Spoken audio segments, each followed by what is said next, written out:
Hey everyone, Dockwell here, and welcome to another one of my Dota 2 hero guides. Today we're going to be taking a look at Silencer.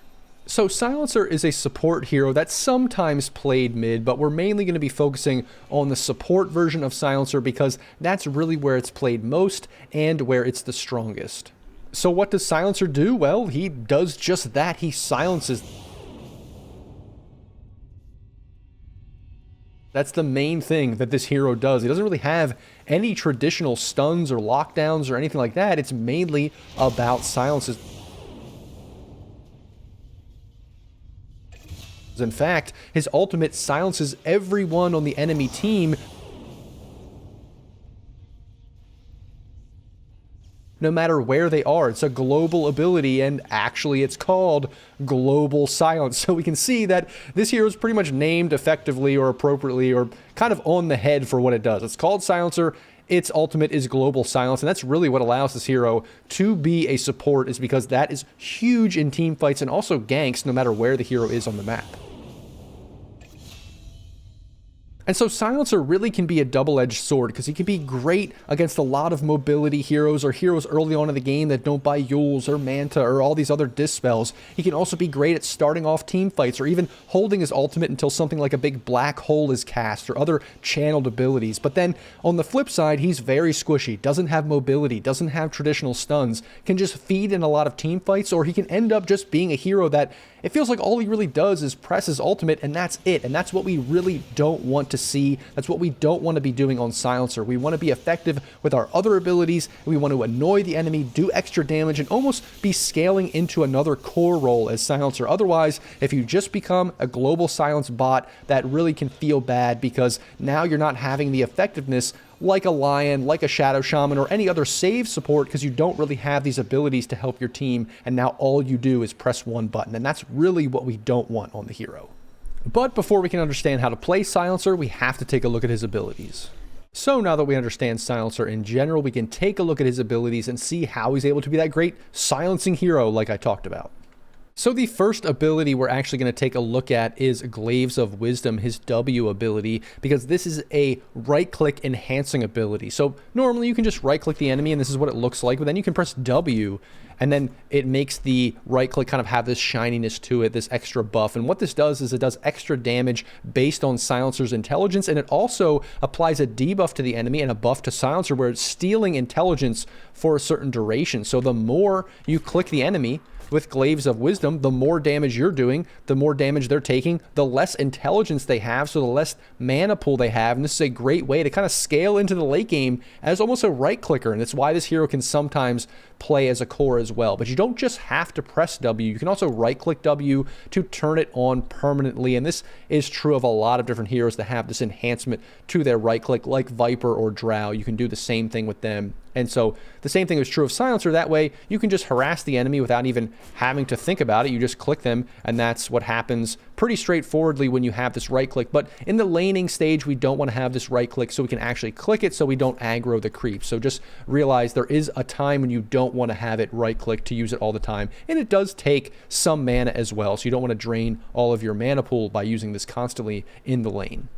Then next we're going to take a look at Arcane Curse. So at first this seems like a straightforward ability. Basically you just cast it on the ground in an AoE and the enemies that are affected are slowed a little bit and take damage. But it ends up getting a little bit more complicated than that when we combine it with the other abilities that Silencer has and when the enemy starts casting spells. So if we place it on this axe here and then the axe uses an ability, we can see that the duration is actually increased on the enemy. So it's about to end there and we can press another ability and then he has Arcane Curse again. So it's basically one of these abilities that disincentivizes the enemy from casting more, because the more they cast, especially if they're a hero like a Bristleback or something, where they cast a bunch of abilities on a low cooldown, now they're going to stack up these Arcane Curse durations and it's going to be even longer on them. They're going to be even more slowed, take even more damage and stuff like that. But the other thing is that it also synergizes with the enemy when they're silenced. So this is where Last Word comes in. So again, kind of seems straightforward. You can just press it on an enemy and after a short delay,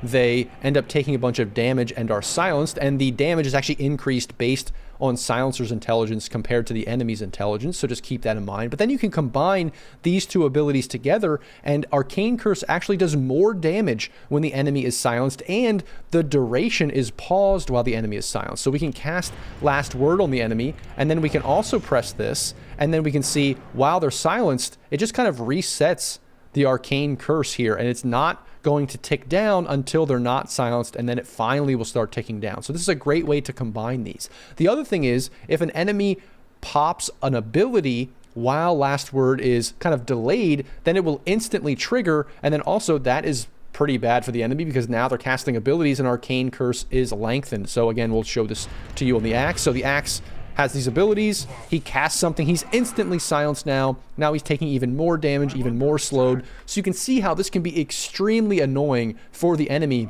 if they don't have any kind of dispel. But again, it's very countered by Yules, by BKB, by Manta, that kind of stuff, or any kind of dispel that the enemy might have in his abilities. But still, you can see how this hero can be really, really annoying, especially in the laning stage once you get some points in these abilities, because you're going to be doing a ton of damage, all the while potentially right-clicking them with Glaives of Wisdom and stealing their intelligence, which makes this Last Word do even more damage. So you can see how this kind of scales over time. The longer you're able to use your abilities, the more you're able to click and that kind of stuff. So those are all of Silencer's normal abilities and how to kind of use them together. And then we have the ultimate, Global Silence, a really straightforward ability. You just press it, then every enemy, no matter where they are on the map, because it's global, they are silenced. And this is great, again, for starting off ganks, starting off team fights, or waiting and holding it to cancel big channeled ultimates like Black Hole or CM Ultimate or Witch Doctor Ultimate, that kind of stuff. So really a straightforward and easy ability to understand. The only small quirk, which you may have noticed, is with this facet, Reverberating Silence, when you press it, the duration of the silence happens, but then right after it's gone, there's another small silence. So this is a good counter to traditional dispels. So let's press this ability, and then the axe can press BKB, which gets rid of the first silence, but then he's shortly silenced. So it's not as long, but it just makes it so they can't immediately press Manta, immediately press BKB, and then cast abilities. They still have to wait for a short duration. So this is a really, really good facet for the support silencer to really even amp up his silencing abilities when he presses R. It makes it even better than it was before and not directly countered by these dispel items. Then the other facet I'm not going to take too much time to explain. It's basically just a different facet that doesn't let Silencer become silenced. So if this is a mid silencer that you're playing or something like that, or even as a, support silencer, you're probably still going to pick this one. But if you pick that other facet, now you can't get countered by Orchid or other silences from the enemy, like a Skywrath Mage or something like that. So that can be kind of important if you are going for a core silencer build.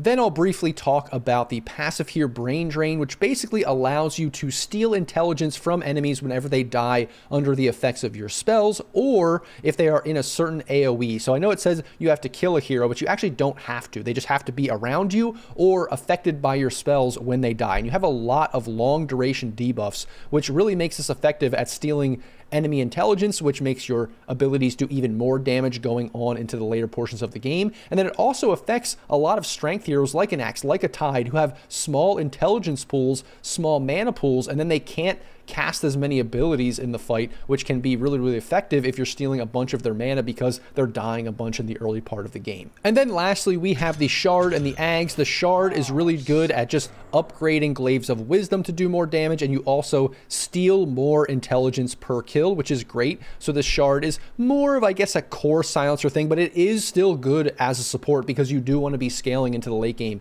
with this intelligence steal and even with right clicks. And then the ultimate is upgraded with the Ags to apply Arcane Curse when you press your ultimate. So that can be very good, not just for silencing, but for annoying the enemy. Now they have another thing to dispel, and then it just lasts even longer. Now you're pressing all these other abilities as well, and it just does more damage, more slow, more silence. Just very annoying. Not necessarily core on the hero. It's not the best or biggest thing, but it can be important. It can be very annoying in general.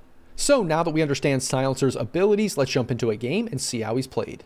So Silencer's laning stage is really all about two things. It's about combining both of your castable abilities to harass the enemy, deal a ton of damage, and potentially silence them while trading with right clicks. But you also probably want to get 1 point in Glaives of Wisdom, because this can be really, really effective if you're a ranged hero against melee heroes, or if the enemy just can't really deal with your harass damage. That can be really, really good. You don't want to max Glaives of Wisdom out, of course, as a support, but getting 1 point can be a lot of value, especially if the enemy has ways to dispel your spells, like there's an Abaddon or something like that that you're against. Well, you just want to right click because he can't actually dispel that steal that you're doing with the Glaives of Wisdom. The other thing to be aware of in the laning stage is that you are a slow hero, that you do annoy the enemy with your spells, with your right clicks, but if you get yourself out of position, you don't have a traditional stun, you have a little bit of a slow, but that's really not going to deter the enemy from going on you. And so you need to be careful positioning yourself correctly to get harass damage out, but not putting yourself in a position where you feed, because you are really relying then on your carry or your off lane, whoever you're laning with, to protect you. And they're not always going to be doing that because they're really going to be focusing on last hits and surviving themselves. So just be careful in the laning stage with Silencer. Then transitioning out of the laning stage, you really want to get your ultimate as quickly as possible, because at this point in the game, no one really has the tools to deal with you. Most carries are going for some kind of farming item, lifesteal or radiance or battle fury or something else. They're not going to be getting BKB or Manta first. There are very few heroes that want to get Manta, so this can be a great opportunity to gank the enemy carry and kill them and slow their game down. A lot of mobility mid heroes don't want to go Yules first. They like going Witchblade or other items, maybe even an Orchid. Now you're forcing them to go Yules, or maybe they don't even have it yet, and you can kill them with that ultimate there, or even your abilities. So that can be great for participating early. And then supports, they don't really have the money yet to get any defensive abilities. So as soon as you press your ultimate, they just can't cast anything. So this is great for pushing towers, defending towers, or ganking in general. So that's why you want to get it as soon as possible.